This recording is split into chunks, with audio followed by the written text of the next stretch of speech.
Frostbite Bloodworm is one of my favorite Chironomid larva patterns. It is an excellent option when using a floating line coupled with a long 15-foot or greater leader and no indicator. Here are the materials you will need to tie your own Frostbite Bloodworm.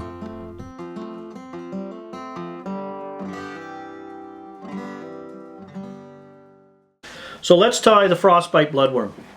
Into the jaws of my vise, I've placed an Alec Jackson crystal, that's a covert nymph hook, in a size 11. Sizing is a little off to regular hook sizes. It's the equivalency of about a number 12.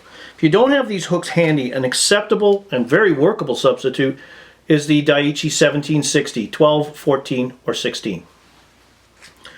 Once the hook's in the vise, I'm going to attach the tying thread. I'm using some red MFC 80, and we just want to attach the tying thread and get it started at the hook eye. And once it's on, we're going to trim away that tag end, add a few more wraps to cover that up, and then return to about an eye width back from the hook eye. We're trying to keep this fly nice and slender to match the natural bloodworm.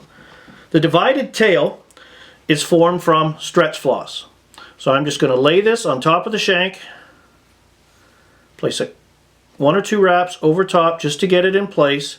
I'm going to secure the strand that's going down the far side of the hook along the far side of the hook. Get it started, come back up to the original tie-in point, grab the remaining strand, pull it over the top,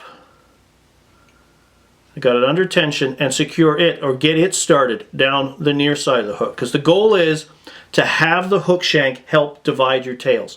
Once you're happy with the placement, you're going to grab both strands, pull on them, and as best you can, secure both strands down the shank along the sides of the hook as best you can. Then it's okay to stop and reposition. Again, the goal is to have the hook help divide those tails. So you can see that one on the top is not doing what I want, so there's nothing wrong with backing up, getting back to a good point.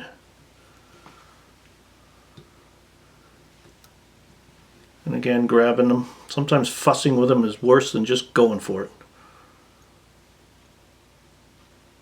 And right back to roughly about halfway between the point and the crushed down barb.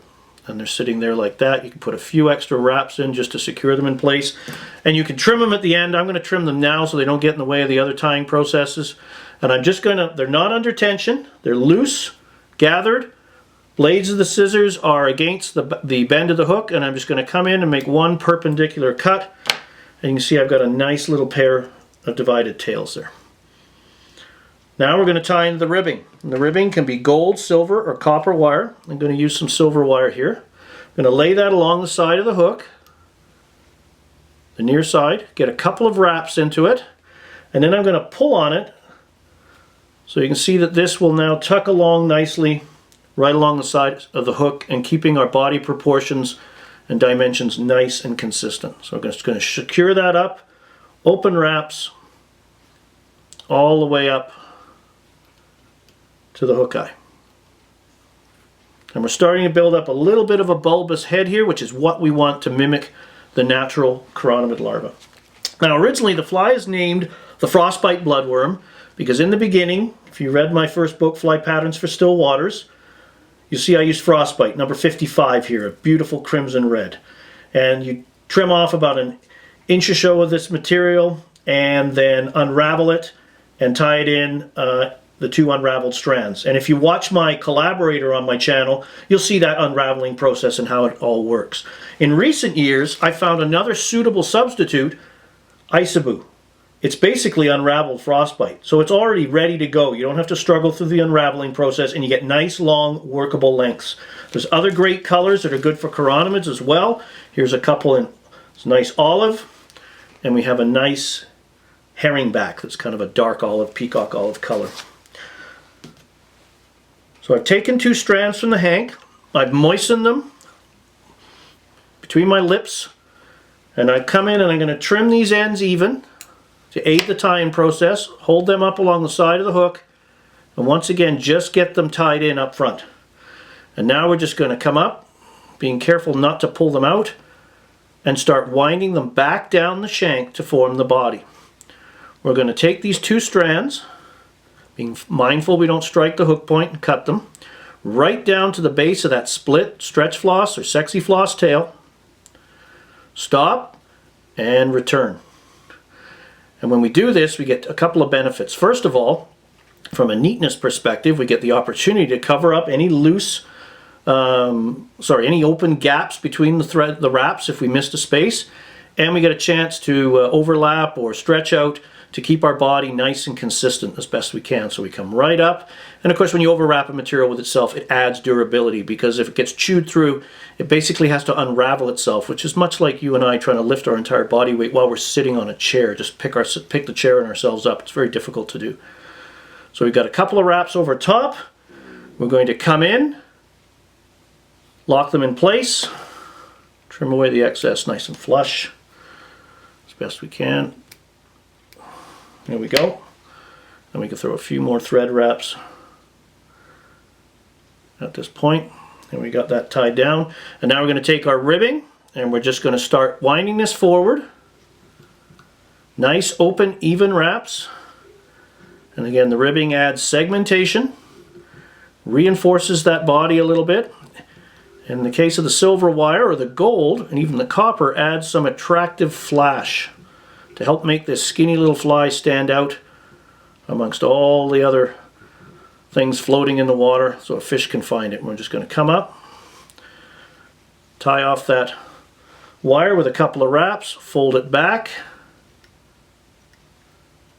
and then right at the tie-off point, we're going to pull and twist and break away the excess. Now I'm going to spin the bobbin counterclockwise a little bit to take the twist out, flatten the wraps, and we're going to come in, and I'm just going to build up a bulbous, oversized head. So get started on it. Now one of the options you have is to come in with a colored marker. It could be black, could be chartreuse, could be a nice olive coloration. And what we're going to do is pull down. We're going to use the chartreuse Sharpie in this case, and I'm going to cover, just go up and down 2 to 3 inches. Now on camera it looks dark, but when you hit it with a UV light at the end, you can really see how this chartreuse will stand out and catch any available light out there, and again add to the attraction and the contrast of the fly. So now we're just going to continue building up our thread head with that coated coloration. And again, we're trying to build up a kind of a round, almost bulbous head. And if you use up the colored thread, you just pull down some more and give it a color. So I got probably 3 or 4 more wraps I'll put on. So for my last part of building the head, I always integrate my whip finisher. So I'm just going to come in and finish building the head, just keep winding up until I get to a point that I'm satisfied with it. Disengage the whip finisher, and it's done. That way you don't build up any extra thread bulk by adding additional wraps with your whip finisher. Your whip finisher is part of the head building process. Now to finish the fly, we've just got to coat it. And I like to use the UV clear fly finish in flow formulation. You could use brushable super glue, but you've got to be careful because sometimes the fumes of the super glue will curl super floss. It reacts to it, so it curls the tail. So we're just going to brush, apply a coating on here all around. It's just sort of sitting there like this, and then we take our dubbing needle and rotate the fly a little bit. And just try and keep that nice and consistent. We got it all over the head. I'm happy with how that looks. So this flow works great because it's it's easy to work with, but it doesn't run all over the place. It's not watery runny, but it's just the right consistency. So once we're happy with that, and I'll just turn it upside down again, I'm just letting gravity sort of disperse the materials around. And it's starting to catch up at the back end here, so we're just going to, again, use our dubbing needle. And then once it's where we want it, we come in and we hit it with the UV light. And I don't know whether the camera catches it, but I can see when you hit the thread head with this light, that chartreuse head pops.